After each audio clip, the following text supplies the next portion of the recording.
কাশফুলের সাথে ছবি তুলতে আমরা যা দেখলাম তারপরে আমরা 2টি মোটরসাইকেল চলে গেছিলাম কাশফুলের সাথে ছবি তুলতে। যে দেখি কাশফুলের যেখানে সেখানে পুরো রাস্তা বন্ধ, আর ওদিকে মেয়েরা যে পার হইতেছে, আল্লাহ না করুক। চলুন শুরু থেকে দেখুন, মজা পাবেন আশা করছি।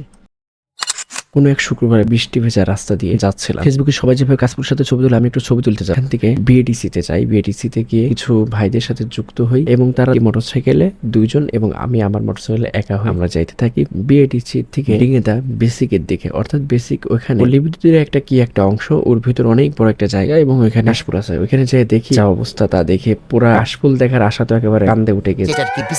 তো যাই হোক, এরপরে ওইটা দেখছি যে মেয়ে মানুষরা পার হইতেছে যেভাবে, আমরা তো ভয় পেয়ে গেছি। ওই কাশফুল দেখার আশা পুরো একেবারে হতাশা হয়ে গেছে। ওইখান থেকে মোটামুটি আড্ডা দিলাম। ওইখানে একটা মোটরসাইকেল দেখলাম, সেই মোটরসাইকেল একটা ছবি তুললাম। ওই মোটরসাইকেল চালাতেই মজা। তো তারপরে মনে হলো যে একটু অনেক দিন হয়েছে পান খাইনি, মিষ্টি পান। এই পানটা একটা দাদু অনেক বেশি ভালো লাগে, যদিও ওটা মুন্সিগঞ্জে। করে চলে গেলাম সেখানে, যে দাদুর হাতের থেকে পান তৈরি করে পান খালাম। পানটা আসলে হেভি মজা লাগে। মাঝে সাথে আমার হাতে কি কি যেন দিচ্ছে, পানের ভিতরে মশলা খাইতেছে। ভাই যাবে, আমি কিন্তু আমার পান খাইনি, মাঝে সাথে একটু একটু খাই আর। তো ওইখান থেকে পান নিয়ে হালকা পাতলার উপর ঝাপসা একটু টান ধরলাম। দুটো চিল মুড়ে ফিল করতে করতে বাড়ির দিকে আসলাম। আর এই যে আমার আপার টেপার তো দেখছেনি। তো যাই হোক, ভালো লাগলে লাইক কমেন্ট সাবস্ক্রাইব করে আমাদের সাথেই থাকবেন। আসসালামু আলাইকুম রহমতুল্লাহ।